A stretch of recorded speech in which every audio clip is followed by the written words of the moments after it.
The cold air of the northern plains still lingered in early morning mist as you rose from your mat, the sun barely brushing the eastern sky with pale gold. Spring in the Han Dynasty meant more than just the start of a new season.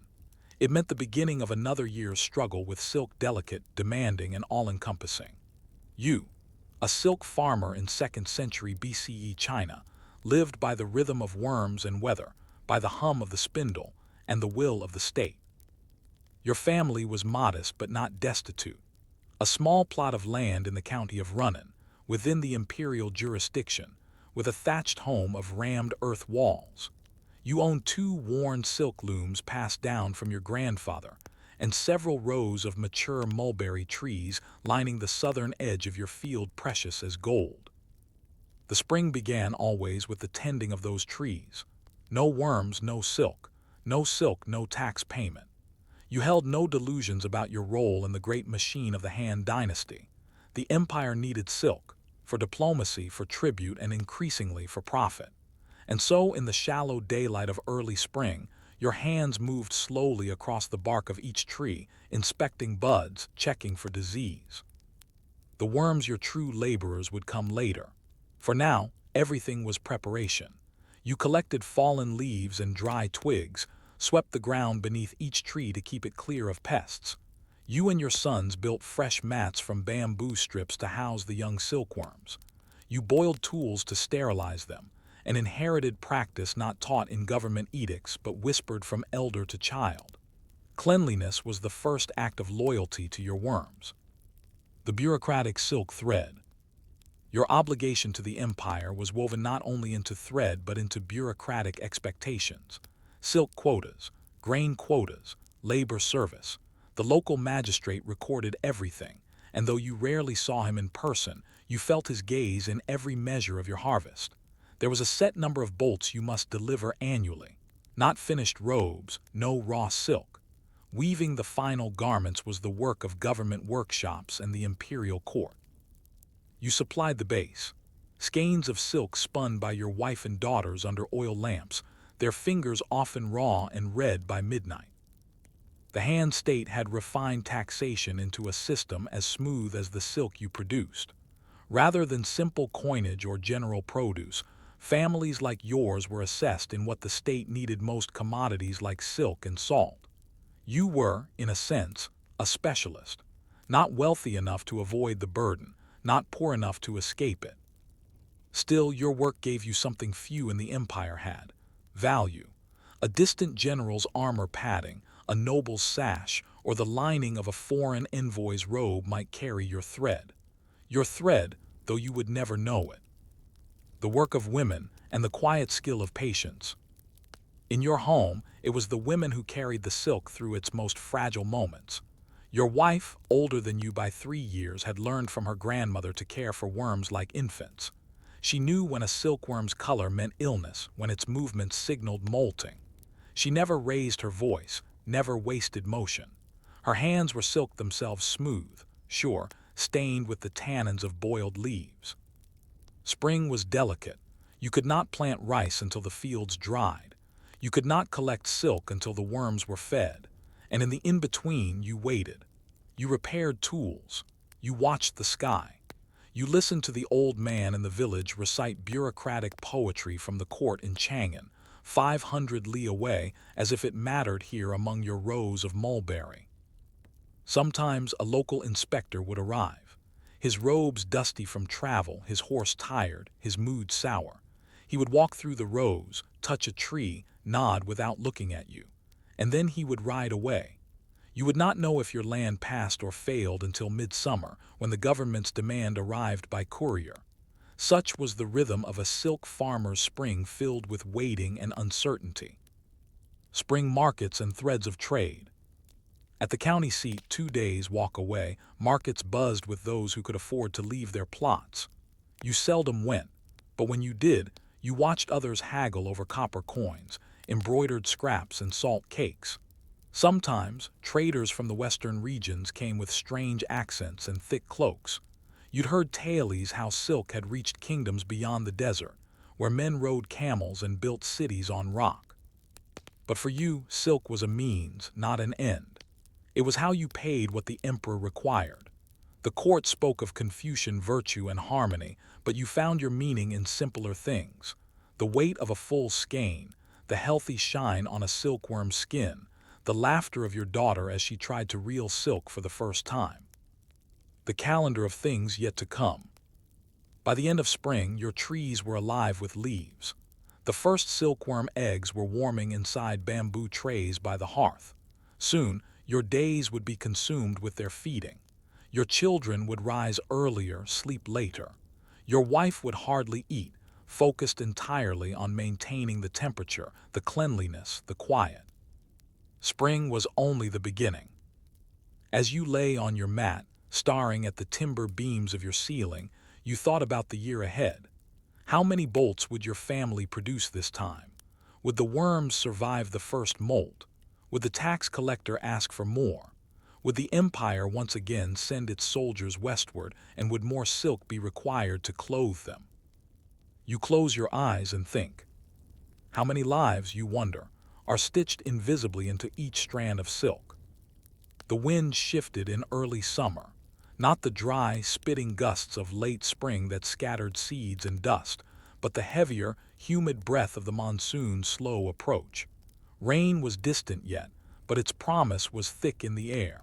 Your days now revolved entirely around silkworms. By the third moon of the agricultural calendar, your bamboo trays were full of wriggling white bodies, not quite worms, not quite creatures. They were hungry, endlessly hungry. You learned to judge the hour not by the sun's height, but by the sounds of leaves being eaten. Silkworms chew in harmony, and their hunger was absolute. You fed them 6 times daily, sometimes 7, and each feeding was followed by cleaning and inspection. Their first molt had passed. That was always a relief. Many families lost nearly a quarter of their worms in the first molt. You lost only a few. Your wife's skill, again, had made the difference. Feeding the empire, 1 leaf at a time. You'd spent the spring carefully tending the mulberry trees. Now in early summer, their leaves were your treasure and your burden. You harvested 3 to 4 baskets of fresh leaves daily, ensuring no stems or damaged pieces remained. Each leaf had to be clean, free of spots or holes. Some families grew other crops or grazed animals. You did not. Every corner of your land served the worms. The labor was relentless. You awoke at dawn, gathered leaves, sorted them. Your children helped feed the worms using flat trays woven from river reeds. Your wife cleaned the droppings and shells after every molt. Silk farming, people said, was cleaner than pig rearing or rice planting. Perhaps, but it was also quieter, more anxious. And unlike rice or pigs, silkworms could not be replaced quickly. They took weeks to grow, and a failed batch meant a failed year. You felt it constantly, that invisible pressure. The empire never announced its demands. It simply assumed you would meet them. Voices from the silk rooms. The summer sun climbed higher each day, and with it came heat. Heat meant death to worms. Your home's back chamber had been converted entirely for silk farming. Windows were shaded with oiled paper, walls thickened with plaster and clay to insulate. Fires were lit only in the small corner hearth, and never during feeding hours. You monitored temperature by instinct, dampness on the walls, the scent in the air, the feel of your own skin. This was your quiet chamber of responsibility. You rarely invited neighbors in. Even your closest friend, Shun, a wheat farmer who lived 3 houses down, did not understand why you spoke softly in the rear room. "You act as if they can hear you," he once joked. You didn't correct him, you simply nodded. Because you did speak to them sometimes. Not words, perhaps, but in your mind there was a dialogue. You gave them warmth, silence, food.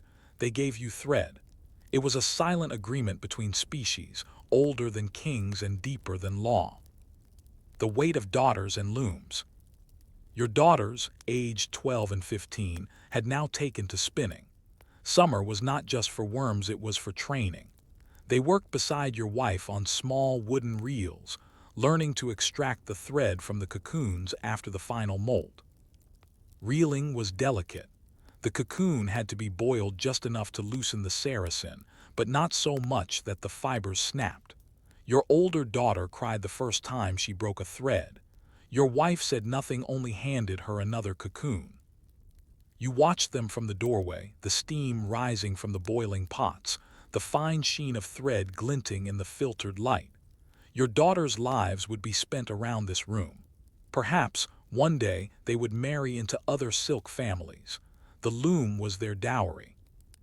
It occurred to you, not for the first time, that their names would never appear in any ledger or chronicle, but their hands were in every spool you delivered.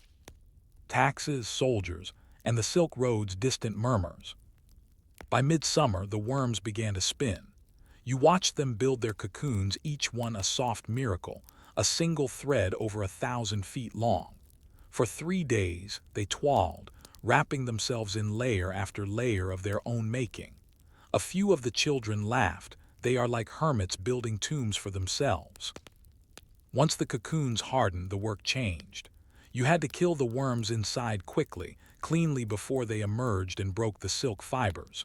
You scalded them with hot water or steamed them in clay pots. The room filled with a pungent, slightly sweet smell. Death and silk, always together. Your eldest son carried the baskets of dried cocoons to the storage shed. He was quiet these days. You knew why. The tax notice had arrived. The imperial court required more silk this year. Rumors of military campaigns in the western regions, battles near Fergana, troubles in Dunhuang. General Ban Kao, they said, was extending Han influence deeper into Central Asia. That meant more uniforms, more flags, more silk. You never saw these places, but you felt their weight. The village's quiet hum of compliance. In your village, no one resisted. The magistrate's orders were law, and the fear of punishment greater than the sting of overwork. The silk yield must rise. You and your neighbors worked into the night, spinning by lamplight, trading shifts to sleep. Every adult in your household participated. One night, Shun stopped by with a small pouch of barley wine. "To keep your hands steady," he said, "the quota this year is cruel." You both sat in silence under the eaves, sipping slowly. The moon cast long shadows across the worm trays. "I sometimes wonder," Shun muttered, "if the Emperor knows what we give him." You didn't answer, not because you didn't know, but because the silence felt truer. The hidden wealth and invisible cost of silk. There were stories, of course, of court women clothed in robes of 10 layers, of foreign envoys trading horses and gems for bolts of hand silk, of entire caravans weighed down with nothing but cloth. You imagined one of your skeins making that journey, wrapped tightly, sealed in wax, tied with red cord, loaded onto the back of a camel, crossing deserts, being handed from one merchant to another, all the way to places whose names you couldn't pronounce. But here in your home, the cost was not in currency. It was in cracked hands, in lost sleep, in your wife's calloused fingertips, in your daughter's bent posture, in the worms you raised and killed quietly, efficiently. Silk may have symbolized wealth elsewhere, but for you it symbolized duty and survival. The waiting season begins again. By late summer, the bulk of your work was done. The final reels had been prepared. The cocoons sorted, boiled, spun, and dried. Your family would deliver them to the local collection hall in the coming weeks. From there, they would be cataloged, bundled, and transported by ox cart to Chang'an or Luoyang. You cleaned the trays, washed the tools, stored the reels in clay jars lined with paper. Your wife rested more now, though she still tended to household chores with relentless precision. The fields now turned to rice and millet, to vegetables and fall planting. Life returned briefly to something approaching normal. But you knew, as always, that the next year would begin again in spring, with the first inspection of the mulberry trees. And as you watched the final thread pass from your daughter's hand onto the reel, you thought, what happens to the silk after it leaves us, and would it matter if we disappeared entirely? The air turned brittle by the time The last silk reels left your hands. Autumn in Runnon County meant the end of the mulberry season, the return of shorter days and a brief, reluctant rest. The humidity was gone, replaced by winds that tugged at the eaves of your home and turned the soil hard. For the first time in many weeks, the air inside your silk room was silent. No chewing, no rustling, no breathing trays of worms. But there was no true rest in a silk farmer's year, only different tasks.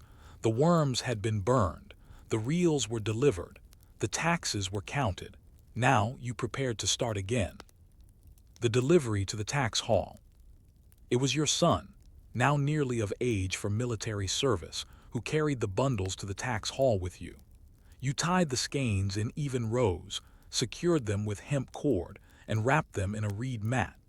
The hall itself stood at the center of the county, a squat brick structure staffed by scribes and guards who neither smiled nor frowned.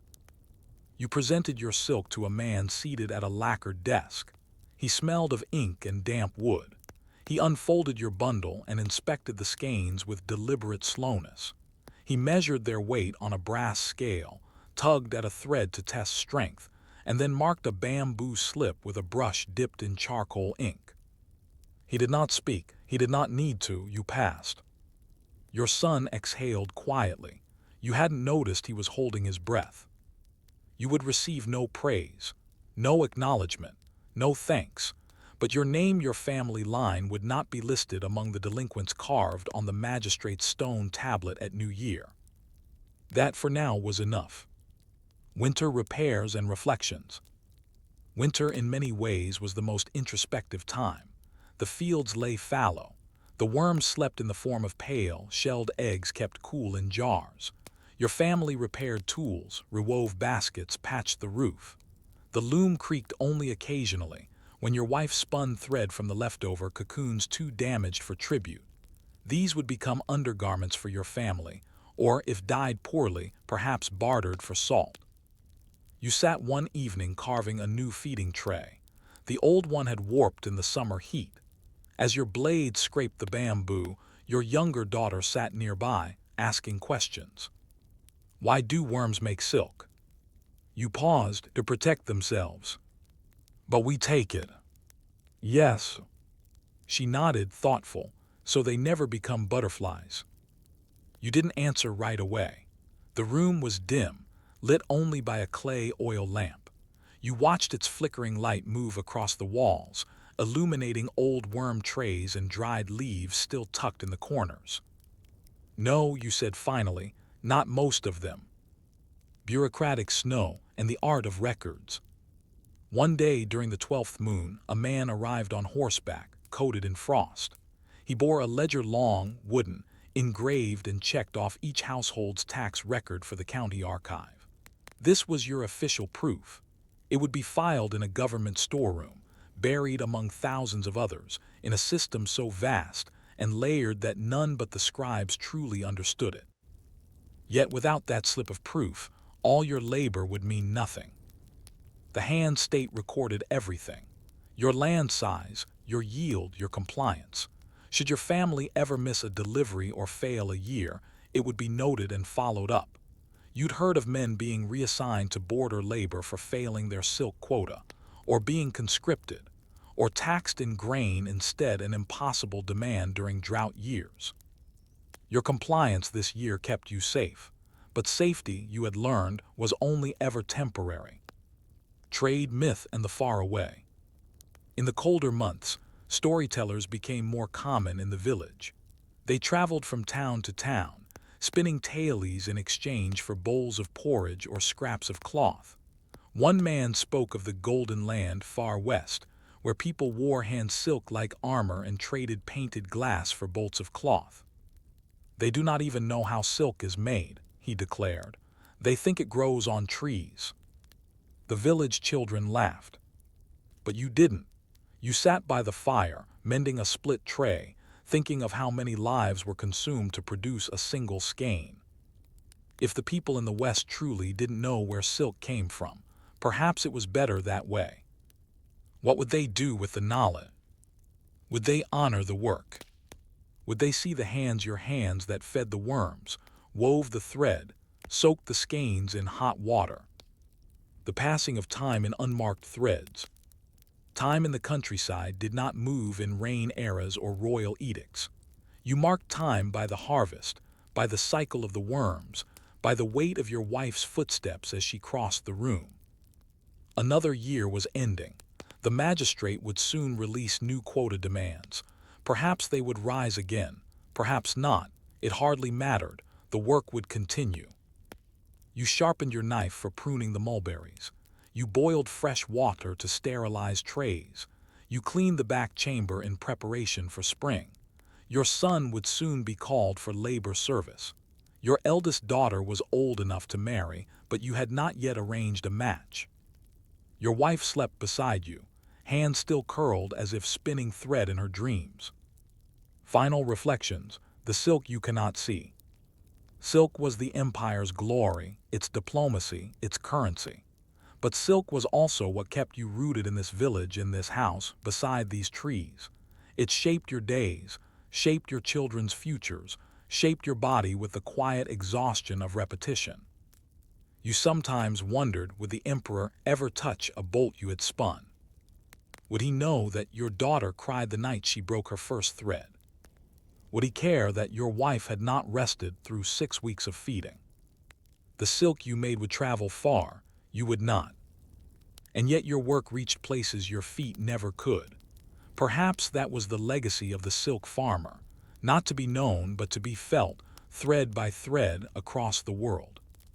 You looked to the fields, now stiff with frost, and thought, if our names are forgotten but our threads endure, is that enough? The Nile had flooded again. The silt was dark and rich, still soft underfoot as you walked toward the temple school. A thin film of dust coated your sandals, catching the morning sun in a shimmer. The heat would rise soon, merciless, still, inescapable, but for now, the breeze from the river made the walk tolerable. You were 13, a scribe in training. In most of Egypt, boys your age were already working in the fields or hauling stones. But not you. Your father was a minor functionary in the local temple at Purbastet, and that was enough to get you placed among the thin ranks of scribal apprentices. It was not wealth that granted this chance, but literacy, or rather, the hope of it. This was a world ruled by writing, not warriors, not merchants, not even pharaohs. Writing was the tool that made all others possible, and you were learning to wield it. Paper from the river. Your day began with papyrus, not the plant itself, which grew thick and tall along the Nile's edge, but the sheets made from it. The head scribe handed each student a thin, pale rectangle each morning, smooth on one side, slightly fibrous on the other, a luxury to be sure. Most practice was done on broken pottery shards, ostraca scraped clean and used again. But for today's lesson, the master deemed you ready. You opened your reed case. Inside, a brush cut from split palm fibers and a 2-compartment palette, black ink on the right, red on the left. The red was used for names, for emphasis, for beginnings. Today's task, copy the instructions of Tahotep. You dipped your reed into the ink and began. Do not be arrogant because of your knowledge. Approach the ignorant as well as the wise. The words flowed from memory more than sight. You had heard them recited dozens of times. That was how scribes learned. Listen, repeat, memorize, copy, and again. And again. Learning to listen to the dead. The temple school was quiet. Just the sound of brushes against papyrus and the occasional cough from the master. Outside, beyond the walls, laborers hauled baskets of bricks for a new granary. You watched them for a moment, wondering if they envied you.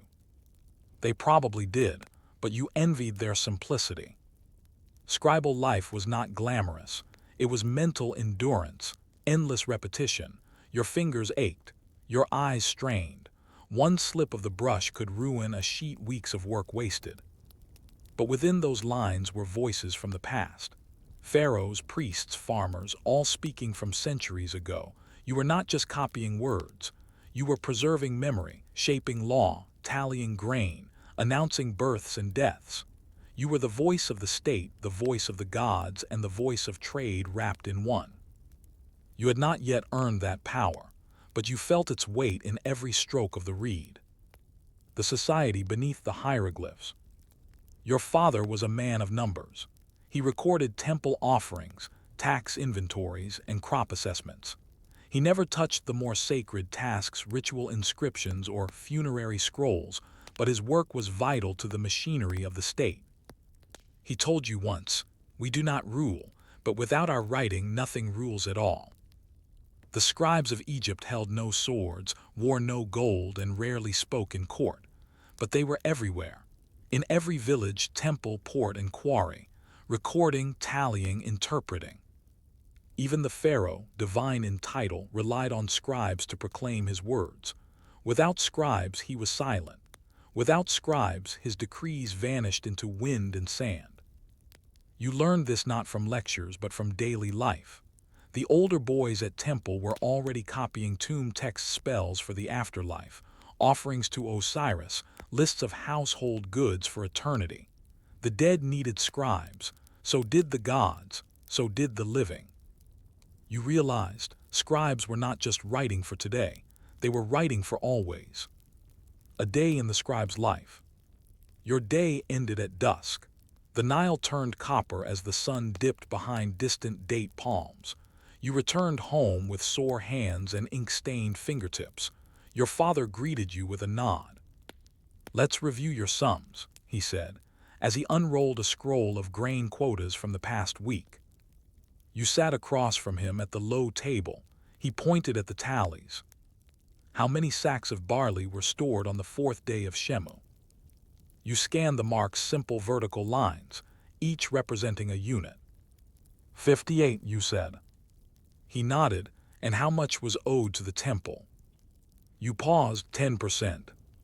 So? You frowned. 5 and some change. He smiled faintly. Work on precision. This too was scribal work, not just poetry and prayers, but accounting. You could spend a lifetime writing only tax ledgers and still serve the gods. The power of silence. Your mother, who never learned to write, watched your lessons with quiet pride. She prepared your meals, tended the home, and stitched reed mats for trade. She said little, but each time you brought home a scroll with your own name written at the bottom, she ran her fingers over it. "It's like magic," she whispered once. It was, in a way. You could summon laws from kings dead 1,000 years. You could resurrect names buried in tombs. You could turn the day's trade into a story, and the story into permanence. Still, you were not powerful, not yet. You were a child learning symbols older than any city you had seen. You were a novice in an ancient art. You did not yet understand the burden that came with making memory permanent. But you could feel it growing. Each night before sleeping, you practiced your own name in hieratic script, over and over. Your name made to endure. The ink of empire. Egypt was vast, and your lessons told you this daily. Your instructors read from tablets listing towns far south near Nubia and others deep in the delta, where water met sea. You wrote messages on ostraca addressed to governors, priests, and ship captains.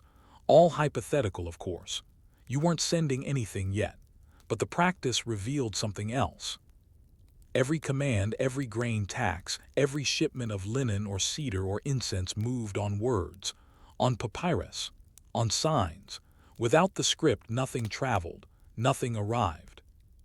And so, every time you copied a sign, however boring, however repetitive, you were participating in the arteries of the kingdom. The first real commission. It came unexpectedly. Your master summoned you during midday rest. You feared correction. Perhaps your last scroll had too many mistakes. Instead, he handed you a blank piece of papyrus. "This," he said, "is for a merchant. He is illiterate. He needs an inventory scroll for goods he'll take to Memphis. You will write it under my eye." Your heart thudded. A real job, a real person. You swallowed, dipped your reed, and began. He dictated 2 bolts of linen, 4 jars of fish oil, 5 woven baskets, 1 amphora of beer, 3 loaves of dried fig bread. You wrote each item slowly, carefully. The merchant watched. He seemed unimpressed. But as you handed him the finished scroll, he held it like a treasure. And in that moment, you understood something new. This man, with more goods than you'd ever seen, needed you. He could not move without your words. He could not prove ownership, could not trade, could not protect his investment. Your ink made his goods real in the eyes of the state. And that more than any scroll of hymns was power. The desert and the archive. Later that week, you visited the temple archive with your master. It was a simple room. No columns, no gold, just shelves of scrolls bundled in linen, stacked with care, tagged with painted reeds. He handed you one scroll. Open it. You did carefully. Inside, a record of temple offerings from 4 generations ago. Your ancestor's name was on it. A single line, barely a footnote, but there. The dust on the scroll had settled from the desert outside, but the ink, your family's ink, remained.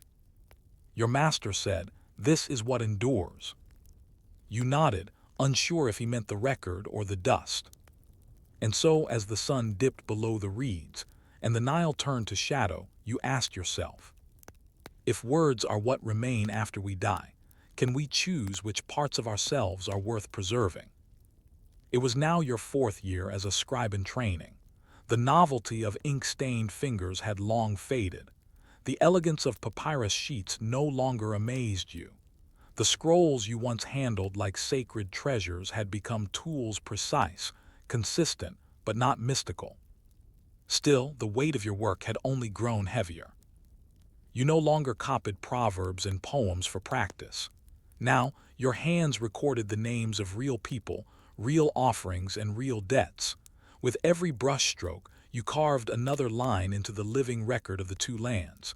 Egypt was a kingdom of monuments, yes, but its foundation was writing. Stone could crumble, but words endured. The death register. One of your first serious assignments was assisting in the maintenance of the register of the deceased. The scrolls were kept in a modest clay room within the outer hall of the temple, cool, dark, filled with the smell of oil and mildew. These were not funerary texts meant for tombs. These were bureaucratic. Here, every death in the region was noted, categorized, and sealed. Each line told a small story, even when it tried not to. Nebmot Brewer, son of Amenmos, died of fever, body buried on the 3rd day of Paret. Senate house servant, unmarried, died of snakebite, no known relatives. The high priest used these records to maintain balance in the offerings. Every soul recorded required rites, and rites required materials: incense, bread, beer. These things came at a cost. Even the dead needed administration. It surprised you how many people died with little more than their name to be remembered. No monument, no tomb painting, just a single line in a scroll written by a scribe like you. And yet without that line, they would disappear entirely. Tomb texts and afterlife logistics. You were soon given a new task, assisting in the preparation of tomb inscriptions for a mid-level official. His name was Intef, and his tomb was a modest mastaba built on the desert's edge. Intef wanted everything prepared according to Book of the Dead conventions. He had purchased the scrolls in advance. Most people did not do this, but Intef had means. You and 2 other scribes worked under a supervisor to transcribe specific chapters onto linen and papyrus texts, meant to guide the soul through the Jewet, the perilous underworld of lakes, serpents, and judgment halls. You also etched names and prayers on small stone Shabti figurines to accompany the burial. The texts were specific. Spell 125, the Declaration of Innocence. Spell for preventing the heart from being taken. Spell for not being eaten by a crocodile. These spells had been copied for centuries, often word for word. You marveled at their precision. And yet there were always changes. Names, dates, family relations, Titles. These had to be adjusted carefully perfectly to avoid angering the gods or confusing the dead. One mistake could condemn a soul to oblivion. You understood now why even powerful men needed scribes. Without one, their eternity could be compromised. Scribes in the market, traders of authority. While temple work made up the majority of your duties, you were also hired occasionally by traders and artisans. One potter Merira paid you in lentils and wine to write up an inventory for his shop. Another merchant asked you to compose a formal letter of complaint to a Nile boat captain who had shorted him on delivery. This was the scribe's real strength. You were fluent in the language of legitimacy. A man could own 300 amphorae of oil, but without your record, they held no legal weight. A woman could inherit her husband's land, but without a deed in proper hand, it meant nothing to the magistrate. You translated life into law. There were other scribes who embellished, even invented. You avoided them. False documentation was dangerous, but there were whispers about men who sold tomb permits or rewrote titles of ownership for the right bribe. Scribes had power, and like all power, it could rot. You promised yourself to keep your ink clean, though you knew, someday, someone might offer a sum you couldn't refuse. Writing for the gods. In the 5th year of your apprenticeship, you were permitted to write for ritual. These were short lines, often just names or phrases, meant for placement near altars or carved into walls. You began with the names of offerings. To Osiris, Lord of the West, 3 loaves, 2 cups of wine, 1 bowl of incense. Each name had to be perfect, not just phonetically but symbolically. The nomen and pronomen of the god must be written in full, with proper determinatives, even if abbreviated in speech. You also learned to write cartouches, the ovals that enclosed royal names. Writing the king's name was a holy act. You were taught to wash your hands before and after, and to recite a protective phrase. Some scribes laughed at this formality. You didn't. Even if the gods were silent, their names had meaning. Their names carried something through ink, through memory, through stone. You did not know if gods read, but they were read through you. The archive and the abyss. The temple archive grew thicker with scrolls by the month. Trade manifests, tax assessments, water measurements, funeral notices, festival logs. You helped organize the shelves, binding scrolls in cloth, marking the ends with bone labels. It was endless. And yet none of it felt like a burden. It felt necessary. You were learning that the empire did not function through edicts or pyramids, but through paperwork. Someone, somewhere, had to know how many sacks of wheat were due to arrive in Mendy's next harvest. Someone had to confirm that the priest at the temple of Khnum was properly registered. Someone had to track the list of citizens exempted from forced labor due to illness or injury. And always that someone was a scribe. You often wondered, what would happen if all scribes stopped writing? Would Egypt collapse? Would memory fade? Would the Nile keep flowing? Perhaps, but nothing would remember that it did. The fragility of legacy. One day, while reorganizing a damaged set of scrolls, you came across a letter from a scribe who had died 60 years prior. It was written in an older form of hieratic script, still legible but almost poetic in its structure.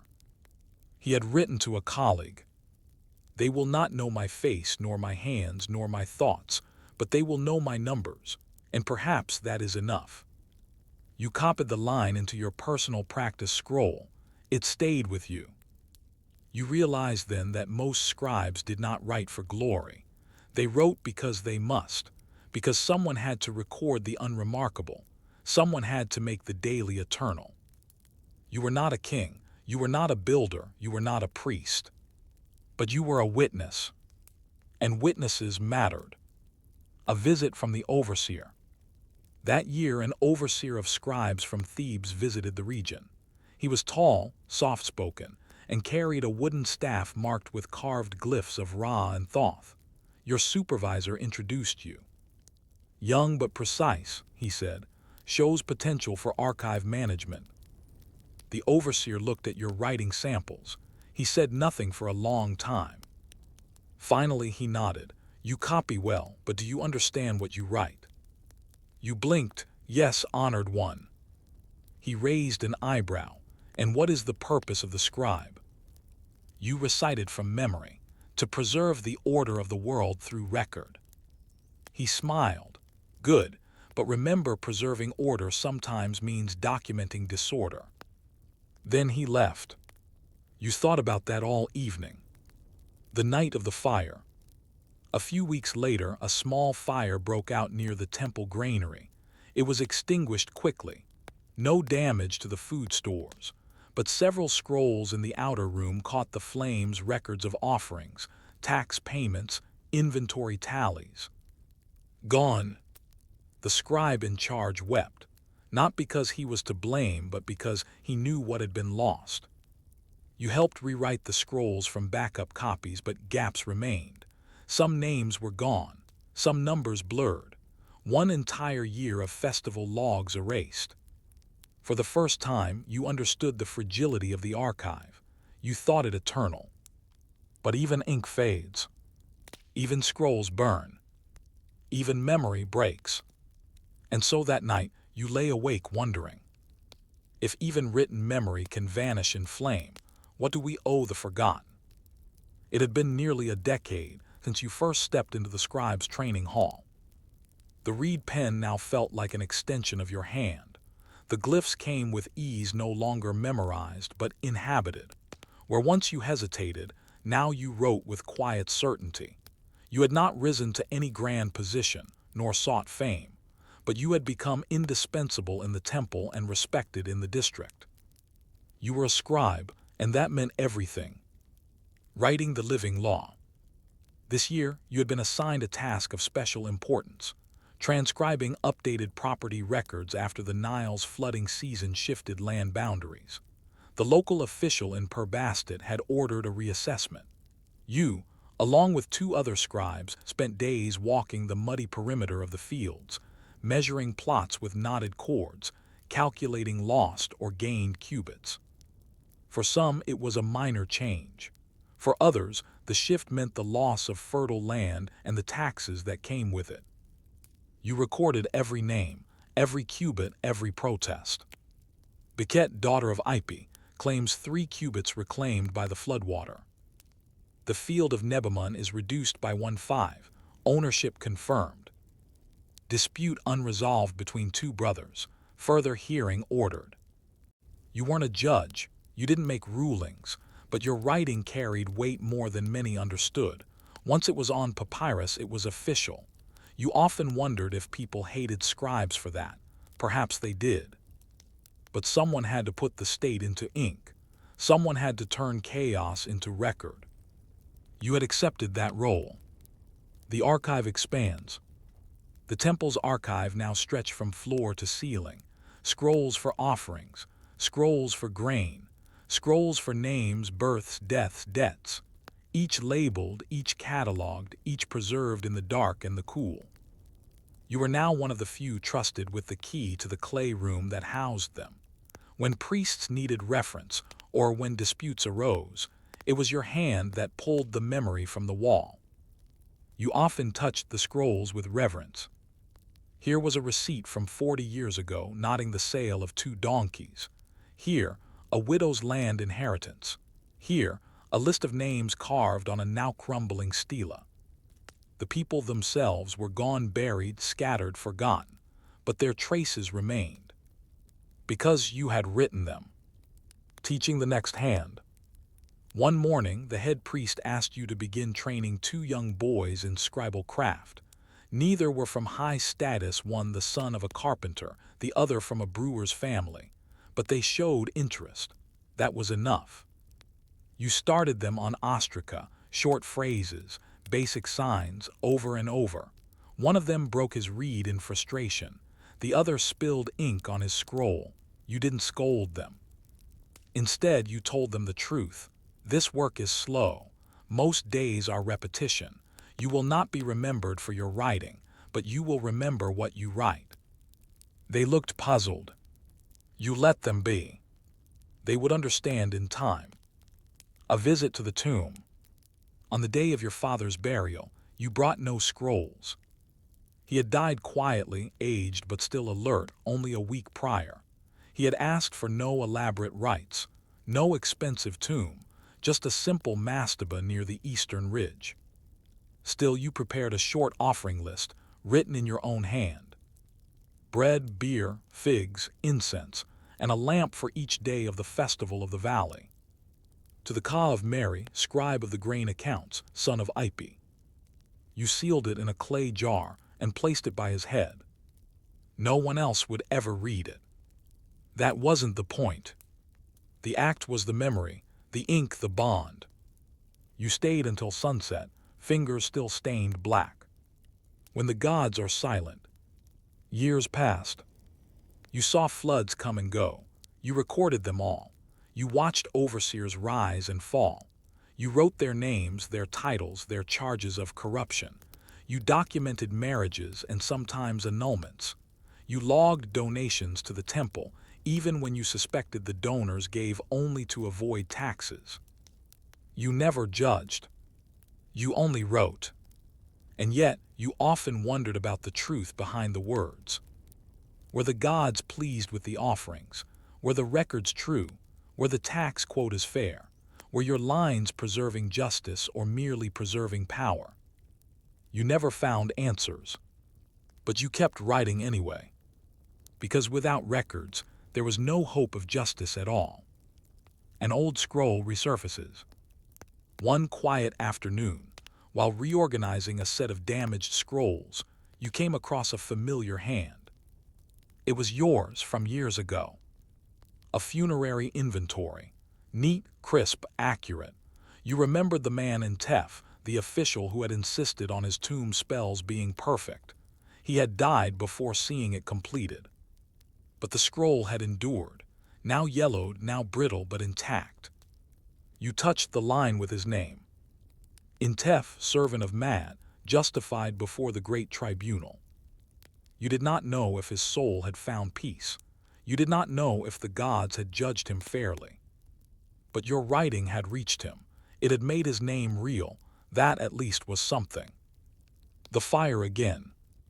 Another fire struck this time in a district storehouse, not the temple. You were called to help reconstruct grain records. The overseer begged for accuracy. You had only partial notes. Some scrolls were ash. You did your best. Later that night, you sat by the river, watching its slow, endless movement. The Nile didn't care for memory. It washed away all things in time, crops, boundaries, tombs. But you your craft held against that forgetting. Even if imperfectly. Ink as immortality. You now understood what your master had meant all those years ago, that scribes did not write for glory or wealth. They wrote because someone had to preserve what mattered even if no one noticed. You thought of all the people whose names you had written, who now lived only in scrolls. You thought of the dead, resting beneath the desert, guided by your brush. You thought of the scrolls in the archive crumbling, but still legible. You thought of the two young boys now writing in your old seat. And you thought of yourself, a man who had left no monument, but thousands of names, thousands of lines, thousands of pieces of memory. And as the sun set behind the columns of the temple, you asked yourself, if we vanish, but our words remain, do we still exist in some way in the eyes of time? The rooster had not yet crowed, but your eyes were already open. You lay on a woven reed mat, wrapped in a thin cloth to keep the morning chill from settling into your bones. Around you, the one-room home was still dark, lit only by the faintest silver coming through the high, narrow window. Your wife stirred beside you. The children, 2 boys and a girl, slept in a row near the hearth, curled up like little bundles of wool. It was the first day of the 7th month in the city of well into the season of brick-making. The summer floods had receded, leaving behind wide fields of slick, usable clay. And you, a humble laborer in service to the temple of Nana, god of the moon, had work to do. Today would be like most others, quiet, demanding, uncelebrated. But without your hands, the ziggurat would not rise. The mud brick machine of the Sumerian city. You dressed quickly, a simple flax kilt wrapped around your waist, sandals tied with cords. Breakfast was thin barley porridge, cooked low overnight on coals. Your wife handed you a small lump of dried dates wrapped in fig leaves, a midday ration. You were not a slave. You were not a priest. You were what the temple scribes called a shublugal, a man of corvée, one who owed labor to the temple estate. Every male citizen, unless exempted by wealth or office, worked for the temple several months a year. In exchange, you received rations of barley, fish, and sometimes oil. Not payment exactly, more like structured survival. And survival in Sumer was a collective effort, organized, recorded, rationed. You walked quickly through the narrow alleyways of your quarter. The air smelled of damp clay and burned reeds. As you reached the edge of the worksite, the eastern sky glowed orange behind the looming silhouette of the great ziggurat of Ur. There were already a dozen men gathering at the edge of the clay pits. You nodded to your neighbor, Ibisin, not the king, just a man with the same name. He carried a wooden mold over his shoulder. "Hot one today," he muttered. You both knew it would be.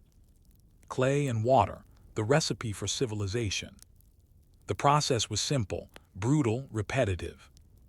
You knelt at the edge of the clay trench, where water from the canal mixed with silt and straw. You stepped into the pit barefoot and began to knead the mixture with your legs, churning until it became thick, smooth, pliable. The foreman, an older man with a crooked arm and a loud voice, paced the perimeter. "Mash it like you mash dates," he shouted. You didn't answer, no one did.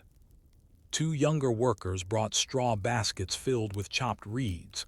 You grabbed handfuls, mixing them into the clay.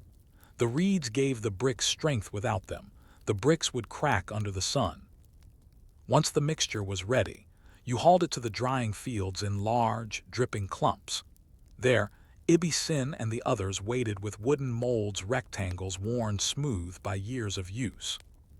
Scoop, press, scrape, lift, repeat. Each brick took less than a minute to form. Each day, you made over 100. There were no names carved into them, no marks of your making. They would dry for a week, then be stacked into walls, terraces, foundations. People would walk over them, lean against them, live in them, and never know who made them. The record keepers and the ration bowl. At midday, the foreman blew his whistle. The work paused. A scribe arrived with a clay tablet and stylus, seated himself beneath a small tinted awning, and began calling out names. You stepped forward, hands still caked with drying clay. He looked at his list, Lugal Tur, 1 day of service. He pressed a small line into the tablet. You were one line among many. "Collect your ration." From the rear came a boy with a basket, 1 scoop of barley grain, a handful of dried river fish, and a fig. You took them silently, wiped your hands on your kilt, and sat beneath a mud brick wall. You ate slowly. No one spoke much during rations. The food was plain but filling. It gave just enough strength to finish the second half of the day. The scribe, meanwhile, continued recording. You sometimes wondered how many tablets existed with your name. 10, 100. Would they be preserved? Would someone thousands of years from now read the line Lugal Tur, day of labor, and know anything about your life? Probably not. But someone had to make the bricks, even if their name turned to dust. Afternoon and the drying fields. The sun was high and punishing. You returned to the drying fields and inspected the rows of bricks formed yesterday. Most were solid. A few had cracked. The cracked ones would be crushed, rehydrated, and reformed tomorrow. Nothing was wasted. In a city of sun and scarcity, even failure had value. A new load of clay arrived from the pit. You joined the line of men lifting it into molds, one after another. The rhythm was hypnotic, your shoulders ached, your back throbbed. But your mind drifted. You thought of your children. Your eldest son, nearing 10, had begun training as a basket weaver. Your daughter was learning to press barley cakes with your wife. You wondered if they would remember this life, or if they would move away, take other work, serve another god. You didn't want them making bricks. Not because it was shameful, but because it was invisible. And so much of your life already was. The evening returned and the temple's shadow. By sunset, the bricks were laid in neat rows. The tools were rinsed. The clay pits covered. You and the others trudged back into the city, past the temple wall. The ziggurat now glowed gold in the fading light. Priests stood near the base, chanting prayers to Nana. Incense drifted on the wind. You had never entered the upper temple. Only the elite and the priests were permitted, but your bricks were inside it. Somewhere beneath the plaster and paint, your labor supported the house of the gods. You didn't resent them, not truly. That was the way of things.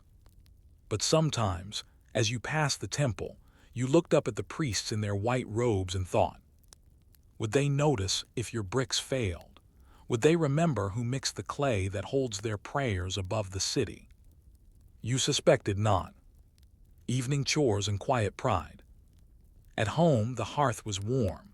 Your wife had made barley cakes and your daughter served you a small bowl of lentil stew. The boys argued over who could throw a pebble farther. You smiled. Your hands still smelled of the earth. You didn't speak much, just sat on the threshold watching the street darken. It was a small house, made of mud brick like all the others, walls patched with care, roof reinforced with reed mats and plaster. You had built it yourself. And somehow it had endured. You realized you might not leave a tablet or a statue or a stela. But you had left this. And as you closed your eyes that night, you wondered, if every building forgets its builder, is it enough to know it still stands? The morning started with the sound of hooves. Not the fast clatter of war horses or ceremonial processions, but the dull, dragging shuffle of oxen being yoked just outside your home. You sat upright before the sun had cleared the horizon. The smell of river mud still clung to your kilt from yesterday's labor, and your legs ached from kneading clay. But today, your hands would not be dipped in mud. You were scheduled to work in the temple's hauling crew. A change perhaps, but not a relief. In Sumer, the city lived on its foundations of labor, and even the laborers needed to labor for the laborers. The bull-drawn sleds of burden. You met the crew near the granary wall. The oxen had already been roped to sledges, flat wooden boards used to haul heavy loads across the dusty city streets. Wheels were rare for such tasks. They bogged down too easily in the dry mud and narrow lanes. Today's load: bundles of dried reeds, jars of date wine, baskets of grain, and several pallets of newly dried bricks, your bricks from earlier in the week. They were headed for a residential compound being built near the city edge. Not a temple, not a ziggurat, just homes. Still, it made you proud. The bricks had held their shape. They would become shelter. You took a place near the front of the team, gripping the guide rope, and gave a short whistle. The oxen plodded forward. Behind you the bricks shifted, but they held. Passing through the market lane. As you guided the load through the market, you passed familiar faces. A woman selling bundles of onions, a butcher slicing river fish, a boy hawking oil cakes. The crowd parted for the sled, though not always willingly. You heard one merchant scoff, "The temple moves like a storm, no care for clay or coin." You ignored him. You were used to the resentment. Laborers moved at the temple's pace. That meant everyone else had to wait. But you knew something he didn't. You had seen the records. You had seen the clay tablets marked with the temple's accounting seal, how every stone, every loaf, every hour was tracked, recorded, and taxed. The temple did not forget. The temple did not forgive. The merchant might shout, but his name was already in the register. On the edge of the city, work begins. You reach the construction site by mid-morning. The houses here were modest single-room dwellings, some with attached courtyards. They were being built for low-ranking temple guards and their families. Still, the foreman was a sharp-eyed man, and the scribe beside him took notes on everything. You helped unload the sled. Bricks were stacked, jars stored. The reeds, to your surprise, were not for weaving today. They were used to form temporary shades while the bricklayers worked. Then came the part you dreaded, hauling water. The construction crew needed constant moisture for plaster, for clay smoothing, for cooling the tools in the shade. You made 5 trips to the nearby canal, balancing jars on your shoulders. The rope bit into your skin, but you said nothing. A moment of stillness. At midday, the crew paused. You sat on a pile of bricks, sipping warm water from a reed flask. Across from you, 2 younger laborers were talking. One was from Lagesh. He wore his hair long and had a jagged scar down his forearm. The other, a local boy, barely older than your eldest son. They were arguing lightheartedly about who made better bricks, Lagesh or You didn't join the debate.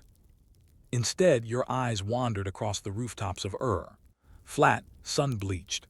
Smoke rose from kitchens. Children ran between alleys. A funeral procession moved slowly toward the city's western gate, drums tapping in low, slow rhythm. And there, high above it all, the temple of Nana rose like a stepped mountain, its whitewashed walls catching the sun. You'd never been inside, but you'd carried bricks that built it. That was something. The quiet bureaucracy of labor. Later that day, the scribe approached with his tablet. He asked for your name. You gave it. He checked a small clay slip hanging from your belt, your work token, issued monthly by the temple. Satisfied, he nodded. Mark 1 day, hauling and brick moving. You glanced at his tablet. Hundreds of names, dozens of categories, your life reduced to a symbol, one of many. You wondered what would happen if the tablet were broken. Would the day vanish? Would your labor be undone? But then you remembered the temple had copies. The scribes always had copies. Evening conversations and the unrecorded world. When you returned home, your wife had a question. The priest's assistant came today, she said. He asked if we could take in a widow from the next quarter. Her home collapsed. You nodded slowly. We have space. Your wife raised an eyebrow. We don't, not really. You smiled, then we'll make some. That night, as your children played in the courtyard with clay toys, the widow arrived. She was quiet, grateful, carrying only a bundle of clothes and a jar of lentils. You did not write this down. No one did. There was no tablet, no line of ink, no tax record. And yet it happened. Not all things needed scribes to be real. Bricks and boundaries. The next morning, before heading back to the work site, you noticed a crack in your own courtyard wall. A long line, barely visible, running through the middle brick. You traced it with your finger. It was old, probably from last year's rains. You would patch it soon, but not today. Still, you thought about it all day. How small cracks grew. How even the strongest bricks weakened in silence. How houses, like lives, required maintenance beyond what the temple tracked. And so, as you lifted another brick into place that afternoon, you asked yourself, if all our work is counted, but the cracks are ignored, how long can any of it truly last? It was the 11th day of your temple labor cycle, and your limbs felt heavy with the repetition of it all. Still, you rose before dawn, as you always did. You wrapped your worn kilt around your waist, fastened your reed sandals, and stepped quietly over the threshold. The widow who had taken shelter in your home still slept in the corner, and your wife had left a bundle of bread wrapped in cloth on the bench. Today was not for bricks or hauling or water. Today was for digging. The pit at the edge of the quarter. You arrived at the northern district of just as the sun crested the ziggurat's eastern stair. A temple construction project had begun to expand into a new neighborhood, and someone had to prepare the foundation by hand. That someone was you and 20 others. There were no tools more advanced than curved wooden shovels and baskets tied with hemp rope. The goal: dig out several cubits of compacted soil, then stamp it flat, layer by layer, so the ground would not shift when bricks were laid. The foreman marked the lines with red ochre. The scribe stood under a cloth awning, shaded from the heat. You stepped into the pit and began to dig. Layers of other lives. As you worked deeper into the soil, you noticed things. A shard of pottery, a broken figurine, a fragment of carved stone, its inscription weathered and unreadable. This had been a home once. Before your city expanded, before your birth, this land had already been lived on. Its story buried beneath dust, flattened, forgotten. You wondered about the people who once sat where you now stood. Did they also dig? Were their names recorded on tablets? Did they build bricks like you? Probably. And then, like you someday, they had vanished into the layers. A temple's shadow. From where you stood in the pit, the ziggurat loomed unmoving, untouched by your labor, yet built from it. You had worked on its outer wall once, years ago. You remembered the feel of the plaster in your hands, the way it dried and cracked under the sun. You remembered a priest blessing the stones, saying a prayer over the bricks. No one prayed for you. But you did not resent that. Bricks were not worshipped, they were used. And then forgotten. The crack in the courtyard wall. You returned home early that evening. The temple scribe had miscounted laborers, and one man too many had shown up. You were sent home without penalty. It felt like a gift. You sat in the courtyard as the sun dropped behind the western wall. The crack in the brickwork stared at you. So you fetched a trowel, mixed clay with straw, and began to patch it. It was small work, private work. No scribe would record it, no supervisor would inspect it, but this, your home, was the structure that mattered most, the one that kept your family safe, the one that could not be left to crumble even if no register cared. You smoothed the mixture carefully, pressing it deep into the fissure, wiping the excess clean with a damp cloth.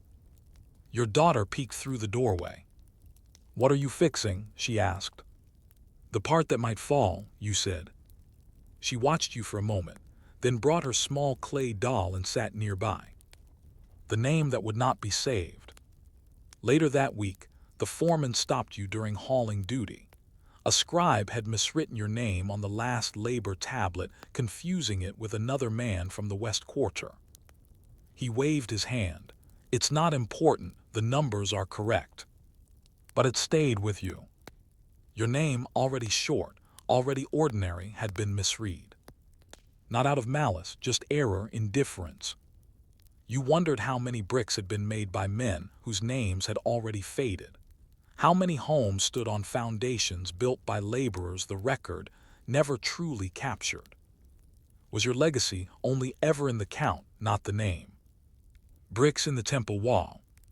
Weeks later, you visited the outer courtyard of the temple during a public festival. Incense filled the air. Drums echoed across the plaza. Priests read prayers aloud. Offerings of dates and wine lined the stairs.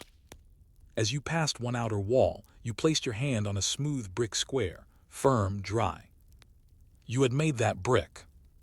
You remembered the day. The mold had broken.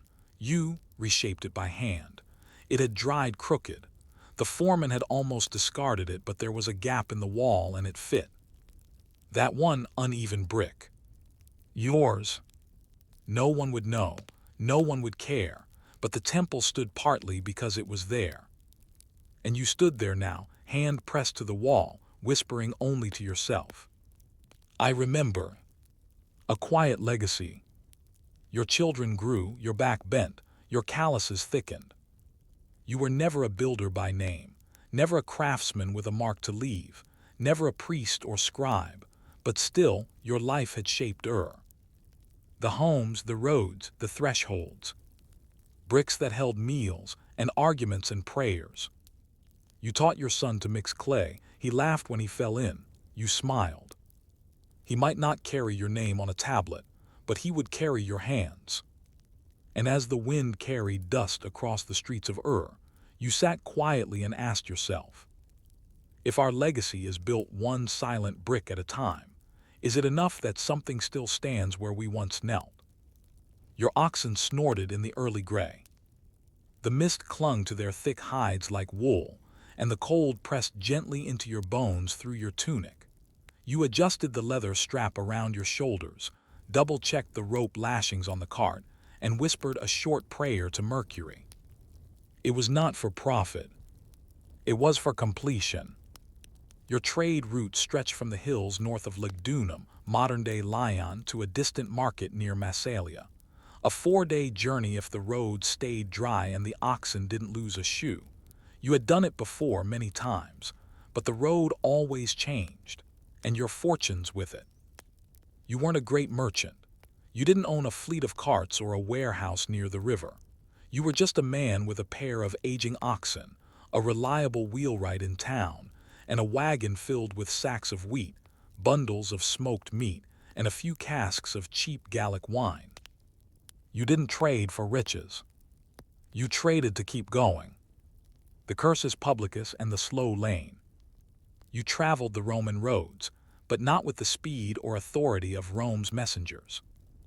The cursus publicus, the imperial postal system, was sacred, reserved for officials, soldiers, and important documents. Their carts flew past you, drawn by fresh horses, flagged with crests, accompanied by guards. Yours was the slower world. Your oxen plodded at their rhythm roughly 3 to 4 miles an hour. You stayed to the side of the Via Agrippa, carved straight as a spear through the Gallic countryside. It was paved in stone, with shallow drainage ditches and worn ruts from centuries of cartwheels. Sometimes you thought you could hear the road whispering under your feet, echoes of sandals and hooves long past. A cart full of wheat and wishes. The wheat in your cart wasn't yours. It belonged to a landowner near the Seine, who paid you in coin and salted pork for every sack you delivered safely. The wine casks were yours, cheap stuff you'd bartered from a local vintner who needed rid of last year's stock. Your profit came not from any single good, but from difference. One town needed grain, another had a surplus of meat, another had pottery, another had cloth. You were the link moving quietly, steadily, between places, speaking just enough Latin to be trusted, and just enough Gallic to haggle. The townsfolk called you Carucarius, a cart driver. It wasn't glamorous, but it was necessary. The weight of the wheels. Your cart was basic. Wooden frame, single axle, 2 broad-spoked wheels reinforced with iron. You had built it yourself, piece by piece, with the help of your brother, a blacksmith's apprentice. It creaked as it moved, and every bump in the road sent a shiver through your arms. But it held. You knew its weaknesses: the rear pin that liked to slip, the right wheel's preference to veer slightly inward on steep declines. You packed extra rope, a wedge, and a hammer. The cart was your home between homes, and every mile it traveled felt like a quiet victory. Encounters on the road. By mid-morning, you passed a military patrol, a small group of auxiliaries stationed along the trade route. They nodded at you, checked your cargo briefly, asked for your permit. You showed them the wax tablet with your registered mark and delivery notes. One soldier, barely older than your son, tapped the wheel with the butt of his spear.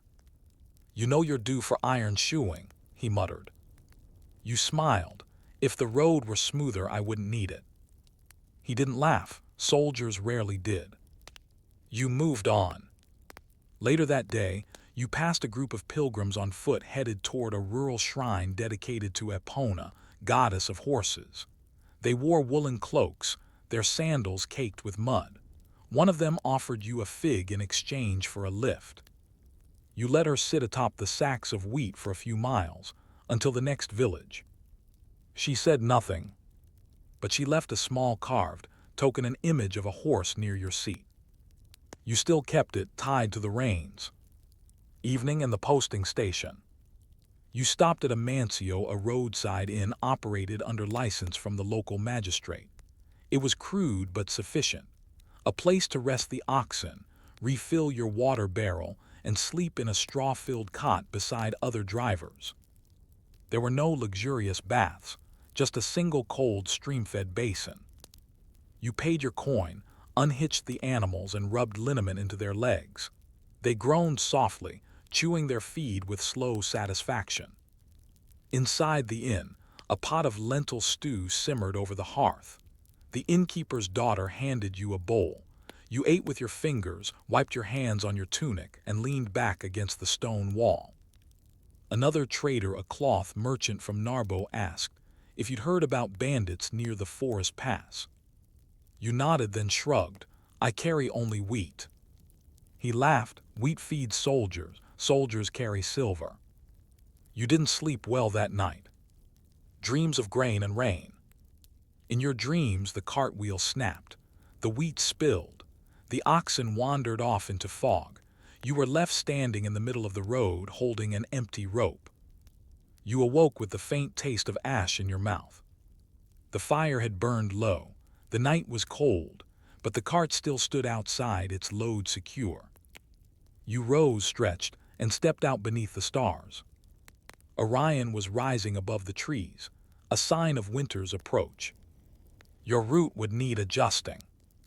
The lowlands would flood soon. And as you leaned against the cart in the moonlight, you wondered. If the road forgets every step, and the wheels turn without memory, who remembers the man between the markets? The cart creaked as you descended into the wooded pass. It was the second day of your route south from Lugdunum, and the smooth Roman paving had long since given way to rough gravel and rutted dirt. The oxen moved slower now, their hooves sinking slightly with each step, their breath visible in the morning chill. You guided them with short commands, the reins held lightly in your palm. The forest rose on either side, tall ash and oak trees tangled with undergrowth. The road here was narrower, shaded, quieter. Too quiet. The merchant at the Mancio had spoken of bandits. You told yourself he was exaggerating, that few would bother a lone man hauling sacks of wheat and cheap wine. Still, your hand never strayed far from the iron-headed staff tucked beside your seat. The path between places. Roman Gaul was not one land. It was many, connected by roads and taxes, but divided by dialect, weather, and soil. Each village you passed had its own rhythm, its own gods, its own customs. Some greeted you with open hands and bread. Others stared with suspicion, as though trade itself were a threat. This morning, you passed through a hamlet of stone huts arranged in a loose circle around a well. A child pointed at your oxen and shouted in a dialect you barely understood. A woman stepped forward, offering a small clay cup of watered wine and a bundle of dried rosemary. "For safe travels," she said. You thanked her and moved on, the herbs tied to your cart rail, their smell rising with every jostle. Mud, memory, and maintenance. By midday, the road dipped into a narrow ravine where runoff from the hills had turned the track into a patch of mud. The cart wheels sank slightly, groaned, and resisted. You dismounted, rolled up your sleeves, and laid flat stones beneath the wheels to gain traction. You pulled, pushed, and coaxed the oxen forward. They obeyed, slow, reluctant, but steady. It took nearly an hour to clear the mire. When you finally climbed back onto the seat, your tunic was soaked to the waist, your knees scraped, your hands shaking. You didn't swear, you didn't sigh. This was the work, this was the cost of movement. No one would record it, no one would remember it. But without these moments, goods never arrived and cities never ate. The village without a name. That evening, you stopped at a settlement not listed on your wax route tablet. No milestone, No official designation. Just 6 homes around a courtyard and a smokehouse that smelled of pine resin and meat. An older man with a weathered face approached. "Trade?" he asked, in a mix of Latin and Old Gallic. You nodded. He examined your cart and pointed at a single sack of wheat. "1 sack, for smoked pork and 2 jars of preserved apples." You agreed without haggling. He nodded again. "Stay the night, your oxen can use the rest." No coin changed hands. Just goods. Just understanding. Fireside talk. That night you sat by a communal fire, surrounded by quiet villagers with dark eyes and broad hands. They didn't ask where you came from, only where you were going. "South," you said, "to Massalia through Arelate." An older woman nodded slowly. "Our grain used to go that way, but not since the floods." You learned that a tributary of the Rhone had changed course 2 winters ago, cutting off their access to the main trade road. Merchants no longer visited. Prices rose. The temple officials had not returned. And yet they remained. Still smoking meat. Still harvesting apples. Still surviving. You told them about Lugdunum, about the amphitheater being repaired, about new taxes on iron shipments. You didn't know if it interested them. But they listened. And when you finished, they handed you a blanket and pointed to the hayloft. Goods with no ledger. At dawn, they loaded your cart with the pork in jars, plus a small bundle of linen cloth. A gift, they said, or perhaps a payment. You left a second sack of wheat behind, though they hadn't asked for it. There would be no record of the trade, no scribe to mark the exchange, no seal or permit. But it had happened quietly, honestly. Sometimes, you thought, trade had nothing to do with empire. Just people. A Roman mile and the merchant's math. Back on the road, you passed the next milestone, XIV miles to Arelate. The Latin was faint, worn down by centuries of wind and passing hands, but you had seen it many times. You calculated your margins silently. 1 sack of wheat, sold for 12 sesterces in Lugdunum, could bring 18 in the south if the price held. Pork sold better near the river port, especially if salted and smoked. Wine, if it hadn't soured, might be bartered to another cart driver for olive oil. Your profit would be modest. Just enough for a new wheel rim, maybe new sandals. You didn't deal in riches. You dealt in enough. The ghost cart. In the late afternoon, you passed the remains of another cart half sunk in a ditch, wheel broken, cargo abandoned. A few splinters of amphory gleamed in the weeds. No bodies, no sign of struggle, just silence. It could have been bandits. It could have been rot in time. You didn't stop. But you touched the token of Epona, tied to your reins, and muttered a quiet word. Then you urged the oxen forward. And as the shadows grew long across the road, you wondered. If a cart breaks in the forest, and no scribe records its passing, does the empire still care that it was ever there? By the 4th morning, the air was warmer. The damp chill of the hills had given way to dry sun and olive-colored light. The scent of salt and river mud thickened as you neared the Rhone Delta. The oxen moved slower, now tired from days of travel, but the road had widened again, and the stone underwheel rang with a familiar rhythm. Ahead you saw the hazy silhouette of Arelate, a Roman town of merchants, warehouses, and guarded gates, a place where cargo became coin. You reached for the reins, adjusted your tunic, and sat upright. You were a cart driver, a trader, a small moving part of something much larger than yourself. But here, at the edge of empire's appetite, you were seen. At the city gate. The outer guards wore chainmail and bore short spears. Their helmets gleamed with recent polish. They waved carts through in rhythm, examining goods, inspecting permits, checking for unauthorized wares. You approached slowly. "Origin?" one asked. "Lugdunum." "Cargo?" wheat, smoked pork, preserved apples, and 3 jugs of wine. He squinted at your cart, then gestured, "Permit." You handed him your wax tablet. He scraped the surface lightly with a stylus and frowned. "This seal's old." You nodded. "Renewed last cycle. Clerk at the northern office said the old ones still pass." He hesitated, then waved you through. Behind you, another driver was stopped. Arguments rose. You didn't look back. The counting scales. Inside the city, you turned toward the Macelum, the main market. You passed rows of stalls selling amphorae, linens, olives, wax cheese, bolts of dyed cloth from Italia. Latin and Gallic accents mixed freely in the air. The market scribe waited beside the public scales. He wore the faded blue of a trade magistrate's assistant and smelled faintly of vinegar and sweat. "Wheat?" he asked. You nodded. He weighed your sacks carefully, methodically, and recorded the numbers on a wooden tablet. 14 sacks, he muttered. "Price today is 15 sesterces per unit. You'll be paid in coin or credit." "Coin," you said quickly. He raised an eyebrow, still carrying it on the road. You smiled. "Some towns don't take tablets." He shrugged and handed you a small leather purse. You didn't count it. You had been shorted before, but not here, not this scribe. The merchant's pause.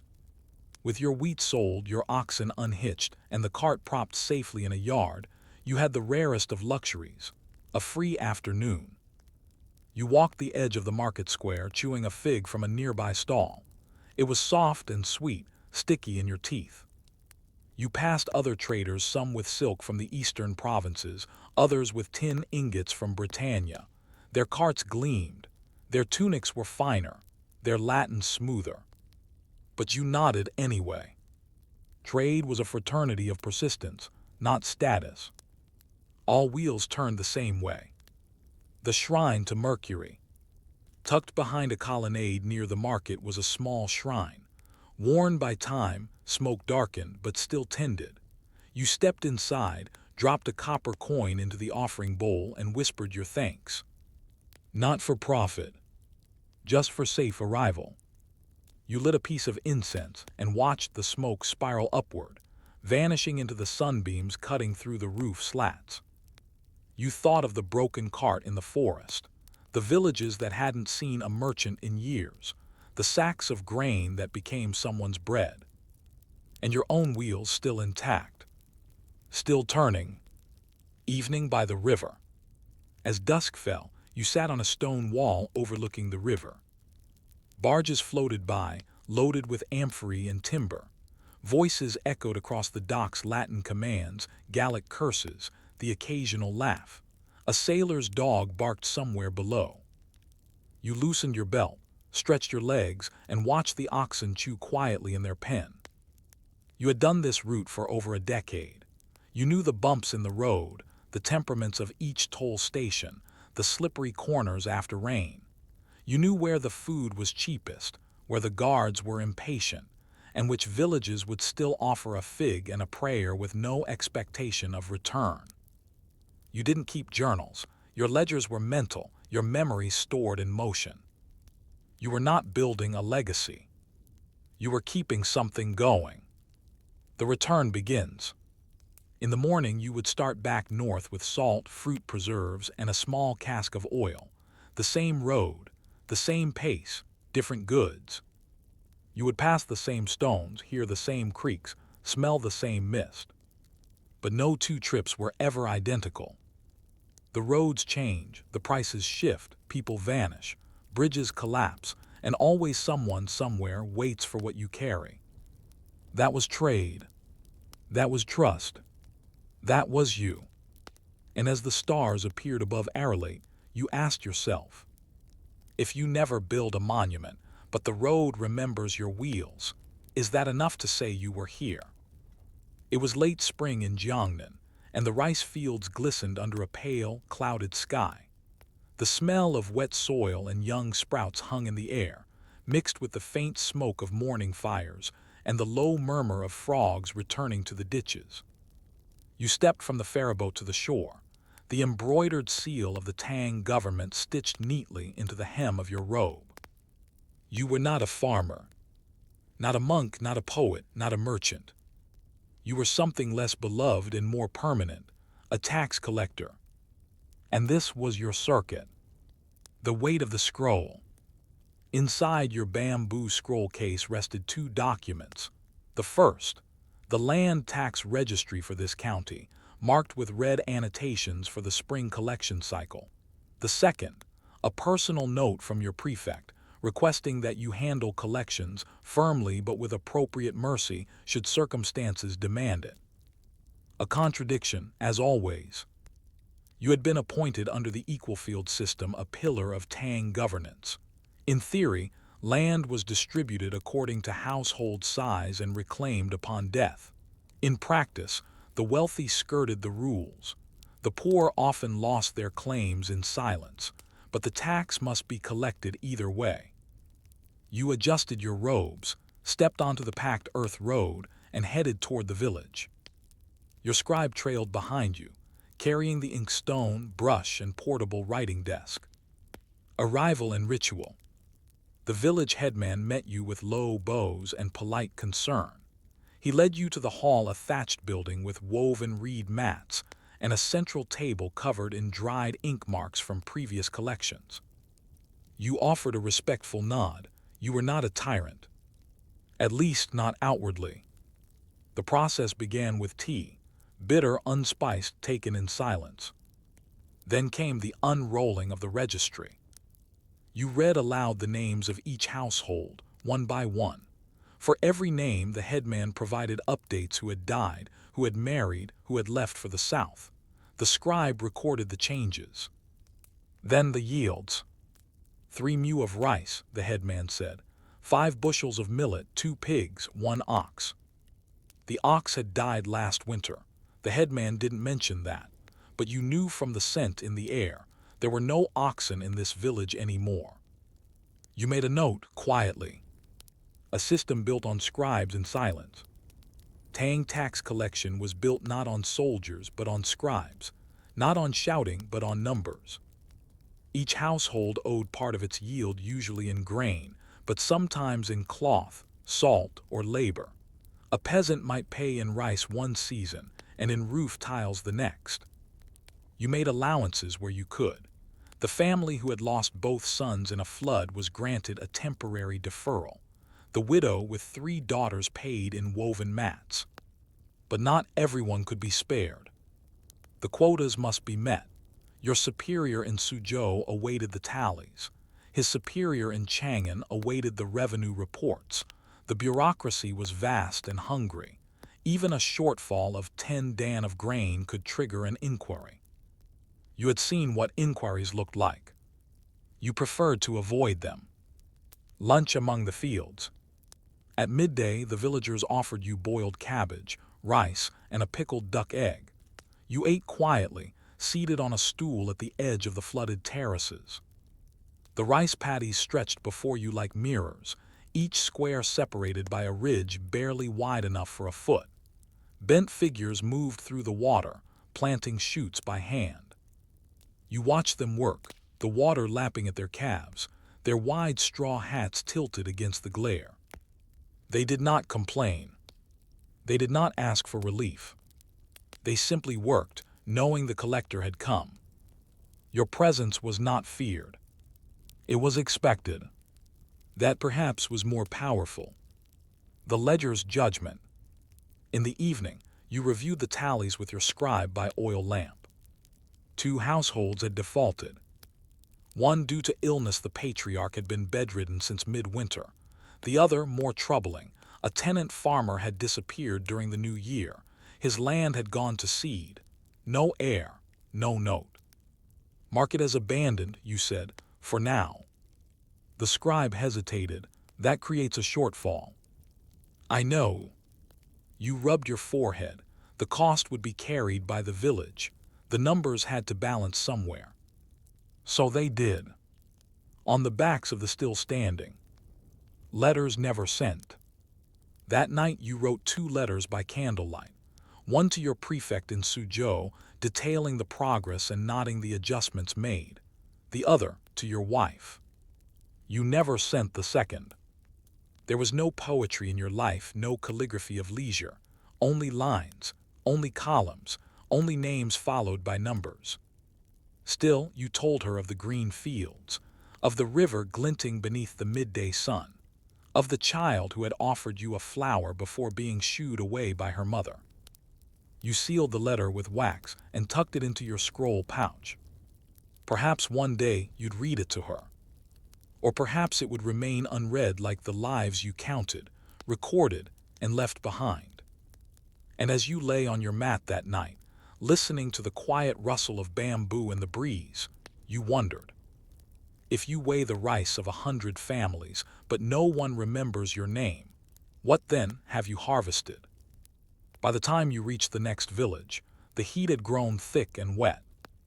The late spring rains had arrived early only briefly, but now the sky held itself in that oppressive stillness that promised drought. The canals ran lower than they should. The fields, usually brimming with fresh standing water, were visibly shallow. Rice seedlings leaned limply in the paddies. You stepped down from the ferry again, your robes freshly brushed. Your tally scrolls were wrapped in oil paper, and your thoughts already turning toward how you would report this to your prefect. The people didn't greet you with anger. They greeted you with tea and silence. The whispering roads of Jiangnan. You traveled by barge, by foot, and on the backs of rented mules. The river tributaries served as the province's arteries, ferrying officials, salt, grain, and letters. You had memorized the bends of each one.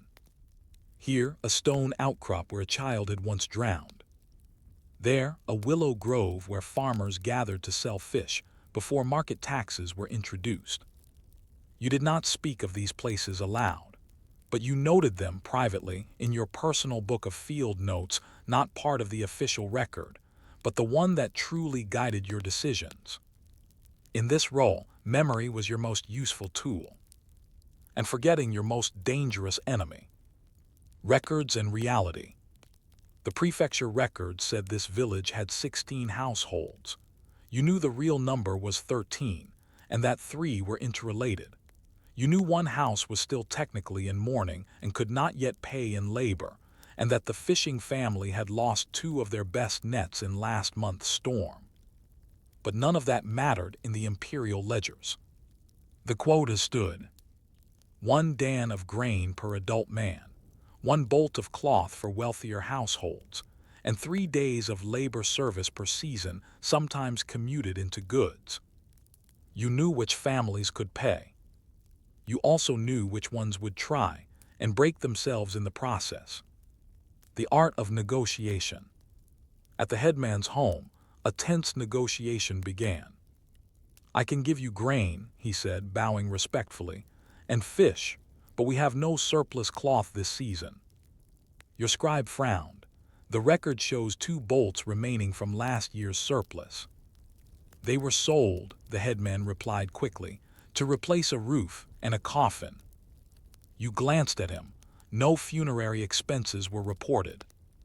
He looked down. "We did not think to burden the officials." You sighed. To burden the officials. It was always said so carefully. You turned to your scribe. "Remove 1 bolt from the expected list. Mark it as non-collectible due to extraordinary circumstances." He blinked. "That will leave us short." "I'll make it up from the next town." The scribe nodded. The record would show balance. Even if balance did not exist. A philosophy of ledgers. At night, by lamplight in the guest house, you read from your worn copy of the Tao Te Ching. It had been gifted to you during your first appointment, meant to remind you of harmony, softness, the wisdom of bending reeds. You no longer believed that bureaucracy had room for harmony. But still, you read the old lines. "The greatest virtue is like water. It nourishes all things and flows without contest." You looked at your ink-stained fingers. You thought of the villages behind you. The rice paddies with thirsty roots, the boy with no coffin, the missing bolt of cloth. And you wondered, if water flows without contest, who builds the channels to contain it? Reports to Suzhou. At the end of the collection cycle, you sat under the temple awning and compiled your tallies. Grain collected, 512 dan 3 short of quota. Cloth collected, 19 bolts 2 short of quota. Labor commuted into goods, equivalent of 3 men days. You added a note at the bottom. Yields impacted by premature heat and early spring pest infestation. Recommend reduced quota for the next cycle. You knew it would be ignored, but still you wrote it. If nothing else, it made the scroll more truthful, even if no one read the truth. A visit to the shrine. Before leaving, you visited the local shrine to Wenchang, the patron deity of civil officials and scribes. The altar was modest, just an incense dish, a jade turtle, and a set of offerings brought by farmers hopping to avoid audits. You lit a single stick of incense and bowed 3 times. You did not pray for favor. You prayed for precision.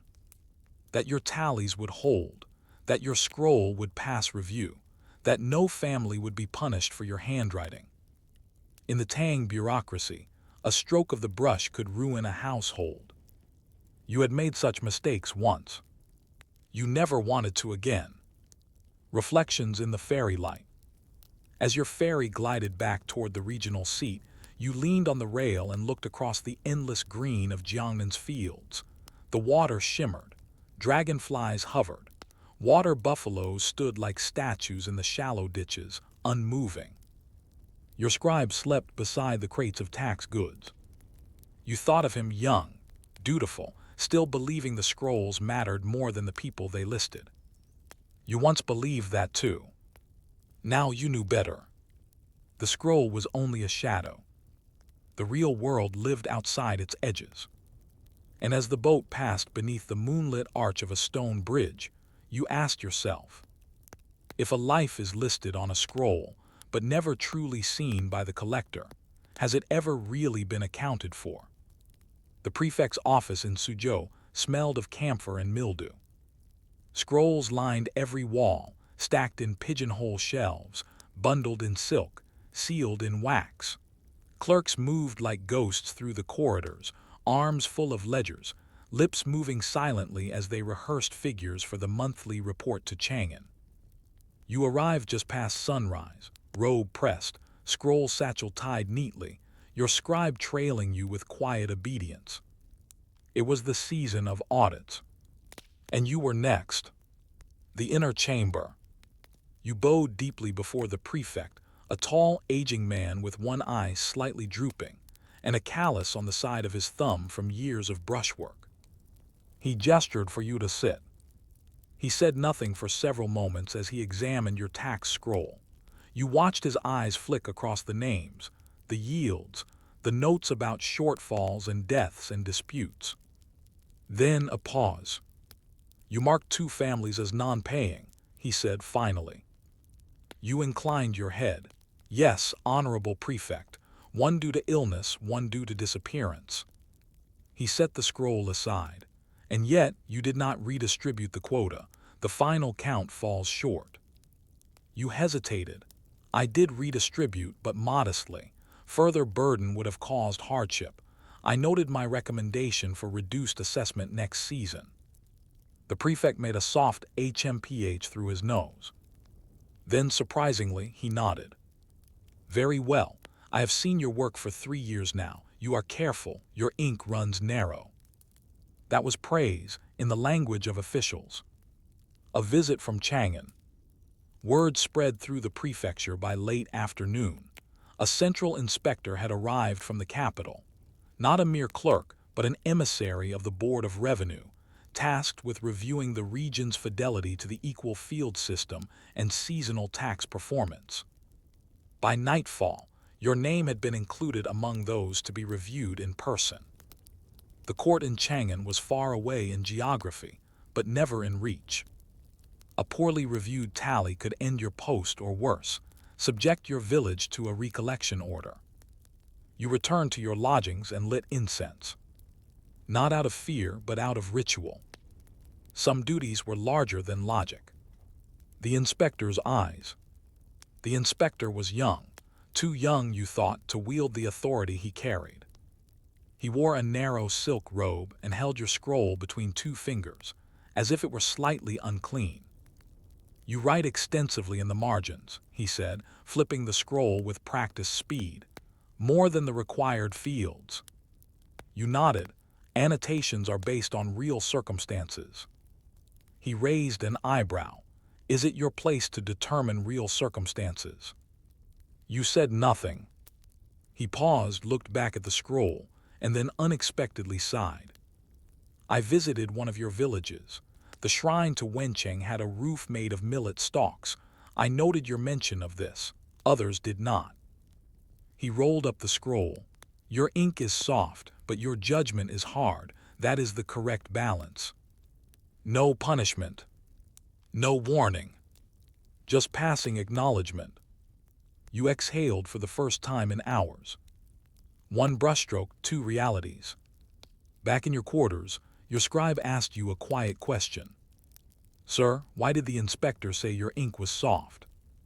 You gestured for him to bring a scroll. Write the character for grain. He did, Chinese letter. Now change it with a single extra stroke. What does it become? He blinked, then smiled. It becomes tax, Chinese letter. Exactly, you said. A single mark, one brush of ink. That is all it takes for harvest to become obligation. Your scribe frowned. That seems dangerous. You nodded. It is. The temple bell. At the end of audit season, you made your customary visit to the monastery of clarity and stillness, perched on a hill above the river crossing. You left no scrolls, no ledgers, no satchels. Only a pouch of rice, 2 bolts of homespun cloth, and a few coppers an offering for the monks, who prayed not for empire but for continuity. The abbot, a man older than any record in the prefecture, welcomed you with a soft smile. You carry many things, he said, but nothing stays in your hands. You bowed, that is the design. He nodded, but even flowing water leaves grooves in stone. You sat in the courtyard as the evening bell sounded, echoing through the trees. It was the only sound that never had to be written down. Home in silence. You returned home a few weeks later, to the small garden your wife kept just outside the city gate. The plum tree was in bloom. She had harvested radishes and set aside wine from last autumn's pressing. You did not speak of audits or ledgers. You let her read your unsent letters. She said nothing. She simply touched your ink-stained fingers and smiled. For a moment, you remembered what it felt like not to be a name in someone else's tally. Legacy of paper. Your name would not be remembered. It would not appear in histories or poems or temple stelae. No student would recite your contributions. No monument would bear your likeness. But for a few seasons in a few villages, the scrolls were slightly more accurate. The burdens were slightly more bearable. The taxes, while still painful, were collected with eyes open. That was enough. You had never asked for more. You simply believed that seeing people clearly was its own form of justice. And as the sound of geese rose from the nearby marshlands, you asked yourself, if your name disappears but the scrolls are lighter, has your duty not been fulfilled? The morning wind stirred the dust in the narrow alleyways of Samarkand. It was neither hot nor cold, just dry, always dry and filled with the scent of wool, dust, cumin, and thyme.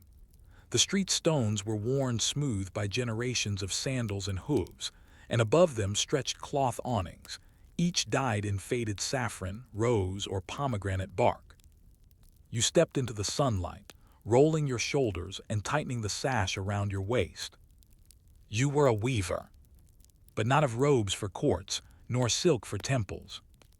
You wove caravan cloth, the kind that wrapped jars of salt, protected bolts of silk from sand, and bound spices into bales. Your fabric crossed the desert, even if you never would. Until now. The Sogdian tradition. Your ancestors were Sogdians, traders, translators, scribes, and middlemen of the desert routes. Not Han, not Persian, not Arab, something else, something in between.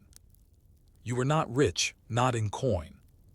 But your family had always had threads, linen, hemp, and camel wool, spun in the courtyard and dyed with crushed leaves. You learned to weave at age 6.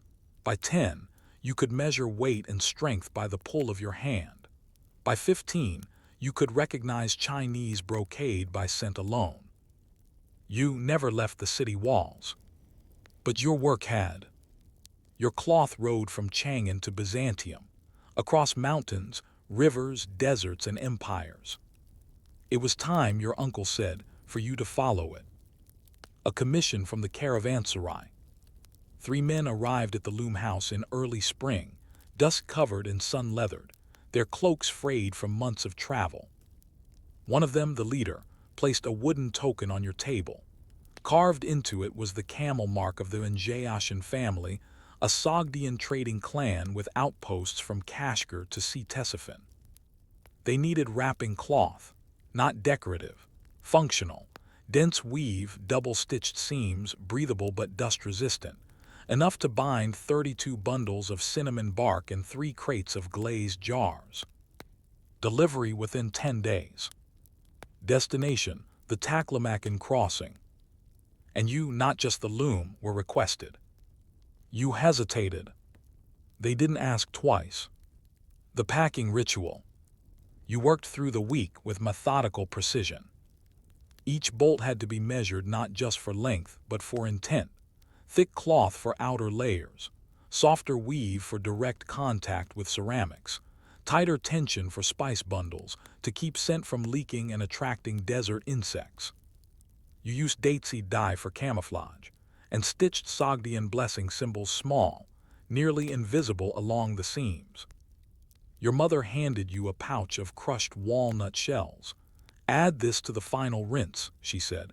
Keeps the threads from fraying in dry wind. You did not question her. She had never crossed the desert. But her cloth had. The caravan forms. The morning of departure came with quiet chaos. Camels groaned, mules shuffled, traders shouted over one another in Sogdian, Persian, and a clipped dialect of Tang Chinese. The caravanserai courtyard was packed with goods, sacks of salt, bolts of raw silk, caged chickens, jars of fish sauce sealed in wax. You stood beside your bundles, wrapped and labeled, your loom-calloused hands gripping a short staff more out of ceremony than defense. The caravan master, a broad-shouldered woman with one eye and a crescent tattoo on her jaw, gave you a glance. You ever been outside the city walls? You shook your head. She snorted, you'll wish they were still behind you. Then she turned and shouted orders in 5 languages. You followed. Dust and distance. The first days were a test of rhythm. March at dawn, halt at midday, walk again until sunset, always conserve water, always check the straps, never drift far from the group, not even to relieve yourself. You learned the camel driver's curses.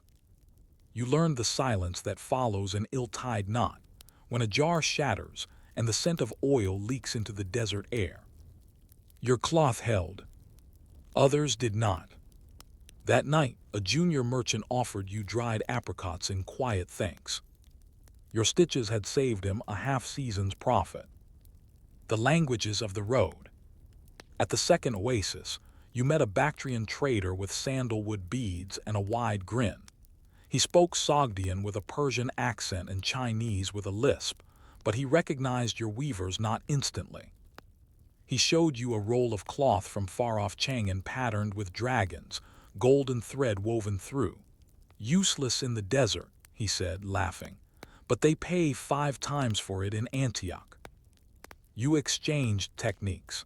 He showed you a knot for securing bundles in high wind. You showed him how to fold hemp so the creases strengthen under pressure. He gifted you a strip of indigo cotton. You're not just cloth, he said, you're infrastructure. You didn't know what that meant, but it sounded like something worth remembering.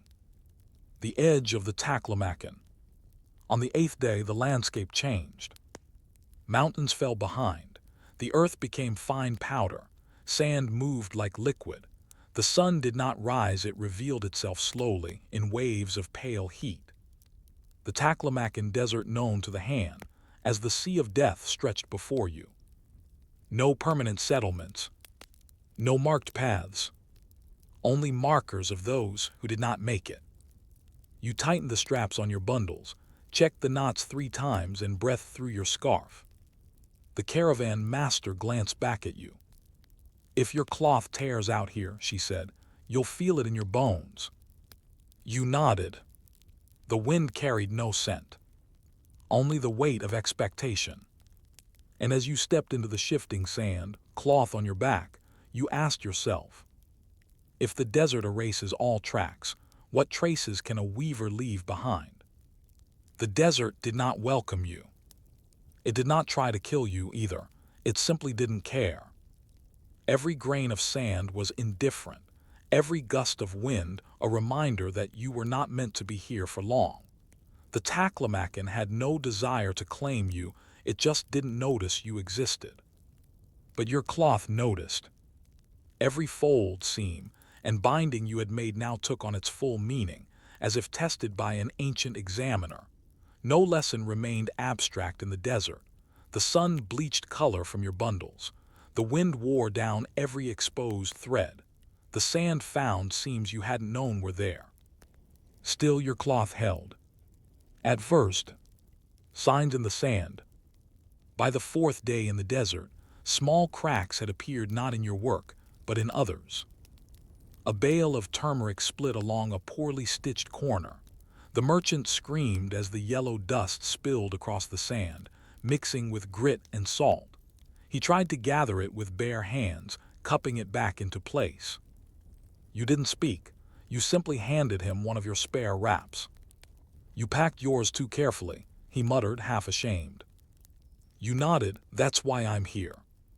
He didn't thank you, but later he gave you dried dates and a palmful of salted meat. The desert didn't reward kindness, but it did reward preparation. The cloth and the camels. Camels did not care for weaving. They chewed and spat, stepped on bundles and bucked when ropes were too tight. You learned to watch their moods, not their words. If a camel huffed too often, it meant the underpadding beneath the cargo was too hot. If its shoulders sagged, the weight had shifted. A single shift could tear a bundle.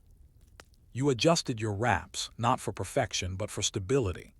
You stitched cloth not just around the goods, but into the rhythm of the caravan, each layer a conversation between beast, human, wind, and road. A merchant joked that your cloths moved, like monks who learned to dance.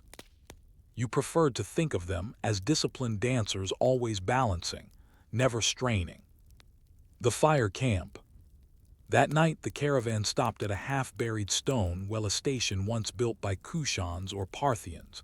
No one was quite sure. There was barely enough water for a rinse. You used it sparingly, washing your hands and face with a damp scrap of linen. You sat by the fire with the camel drivers, who passed around flatbread, dates, and bitter tea boiled with salt and ash. A younger man asked why you stitched a symbol, a sort of spiral, with 3 knots into your wrappings. It's a Sogdian wind marker, you said, shows which direction the cloth was wound. Why does that matter? You smiled, so the person unwrapping it knows how to breathe when they open it. The others laughed, but the old camel master didn't. He only nodded. Messages in the thread. At the 7th oasis, a Tang official approached your section of the caravan. He bore the seal of Sheol, one of the many kingdoms along the western edges of imperial control. He demanded to inspect your bundles. The merchant you served tensed. These are not taxable. They are not luxury goods. Show me the cloth, the official said. You stepped forward, and offered one of the bales for inspection. The official sniffed. You stitched the names of Sogdian gods. You nodded, to prevent the knots from slipping. He narrowed his eyes. That is heretical. You shrugged, so is silk that phrase in wind. The merchant stifled a laugh. The official waved you on. Your cloth had spoken a language he didn't understand. But he knew better than to argue with function. The salt storm. It came in the late afternoon without warning. One moment the horizon shimmered in heat. The next, it blurred into beige fury. A salt storm, driven by wind and charged with static. Tiny crystals tore across the dunes like knives. The caravan master screamed, "Drop, tie down." You wrapped your face with linen, grabbed a rope, and dove behind the cargo. Bundles strained against their lashings, cloth ripped, dust howled. One of your bales, the one with the jars, shifted. You crawled over to it on hands and knees, eyes stinging, and retied the corner binding, doubling it back with your emergency wrap. Your fingers bled. You did not stop. The wind didn't care. But your knots did. After the storm, by evening the air stilled. The sand glittered with salt and heat. 2 camels had bolted. One bundle was lost, a crate of dried fish now buried under a dune. The merchants cursed, one wept. But your packages remained. Each knot held. Each seam had flexed, not torn. The caravan master looked at you, long and hard, and simply said, "We'll keep your type on retainer." It was not a compliment. It was recognition. Whispers at the edge. Later, as the camp settled into exhausted sleep, the firelight flickered across your cloth rolls. The weavings shimmered faintly, speckled with dust and sweat and salt. You ran your fingers across the seams, checking for wear. Each thread had held, not because it was strong, but because you had anticipated weakness. And as you looked out into the dark vastness beyond the firelight, you asked yourself, if survival lies in what holds during storms, is your legacy measured by what never broke? By the time you reached the final outpost, your feet were blistered and your back ached beneath the strap marks of the load you carried. You stood on the worn paving stones of Kashgar, a frontier city where the Silk Road forked, one road curling north toward Dunhuang, the other west toward Samarkand and the long trail to Byzantium. Here, market stalls lined the walls of a mud brick fortress, and the smell of foreign spices mingled with roasting meat, pickled garlic, camel dung, and the unspoken stress of trade deals not yet made. You had made it, but your journey wasn't over, because now your cloth would speak for you. Inspection and interpretation. At the customs pavilion, inspectors from 3 polities examined your bundles. A hand deputy from Dunhuang, reciting from a bamboo tally. A local Cottonese scribe, barefoot and quiet. And a Parthian broker, hired to value imports for taxation. They unwrapped one of your bundles, the one that had weathered the salt storm. The wrapping, once tight and plain, was now pitted, dust-worn, and stiff with dried sweat. But it was intact. One inspector touched the knots, double-lashed, clever. Another turned the cloth and noticed the nearly invisible Sogdian spiral marker stitched into the inner corner. "Is this a merchant seal?" "No," you said, "it's a guide for how to rewrap it." The Parthian smiled. "A weaver with foresight, we like that." No one mentioned tariffs. They waved you through. In the bazaar, in Kashgar's market, wealth hummed like insects in summer. Merchants haggled in 5 tongues. Bead sellers laid out strings of lapis. Rug traders rolled and unrolled tapestries with casual flair. A Chinese official barked orders at his guards while sipping fermented mare's milk. Your employer's goods were distributed into 2 courtyards for sorting spices in one, ceramics in another. You were given a half-day to rest before the repacking began for the journey west. But you didn't rest. You walked the bazaar watching other weavers' works, their knots, their seams, their thread density and dye technique. One bolt from Taxila impressed you, so did a tie-off from K.H. Waresome. But you noticed how many packages, though pretty, weren't built to last. You smiled. Your cloth was invisible in the market. But it would still be moving, weeks after the stall lights faded. A visit to the shrine of the path. There was a small shrine at the western gate of Kashgar, barely more than a stone slab with a bowl for offerings. It bore no name, no priest, no doctrine. Only a carved inscription. To those who carry what must move, may your loads shift with the world. You left a scrap of your oldest weaving, just a fingertip of cloth frayed from your apprenticeship. The wind carried it into the dust. You whispered not a prayer but a promise, that your knots would hold, even when you were no longer there to tighten them. An unexpected commission. A tall woman approached you near the dye stalls. Her robe was foreign, probably from Antioch, and her hands bore the dark stain of walnut oil. She was a translator, you guessed, or a record keeper. I heard you're the one who stitched the Njayashan bundles, she said in Sogdian. You nodded. They made it through the storm with no losses. That's what they tell me. She looked at you carefully. We're sending a private courier to Merv, just one mule, high-priority glass lenses and dried ink cakes. Can you wrap it for wind and water? You studied her face. She wasn't bargaining. She was trusting. Yes, you said. When? By nightfall. She handed you 2 coins, one of them gold. We'll pay triple if it arrives intact. You didn't ask how she'd know. People like her always knew. Last light on the Silk Road. That evening, as you tightened the final wraps on the Merv-bound mule's load, you used your finest linen thread, the kind you rarely touched. You tied it not in haste, but in ritual, each fold precise, each knot a memory. One for your father's loom, one for your mother's dye bowl, one for the storm, one for the merchant who never thanked you, and one for the desert, which had tried and failed to undo your work. You stepped back. The mule handler nodded, impressed. You said nothing. Sometimes the best praise is silence held together by strong seams. Return or remain. Your employer gave you a choice. Come back with us to Samarkand, or stay.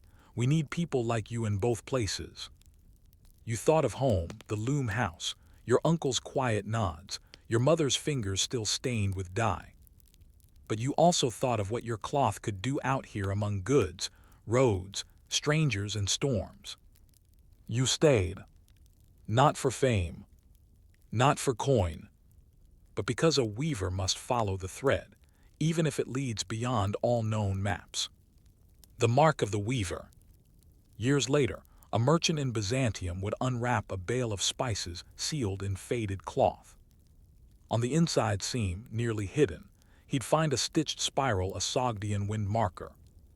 He wouldn't know what it meant, but the spices inside would be perfectly preserved.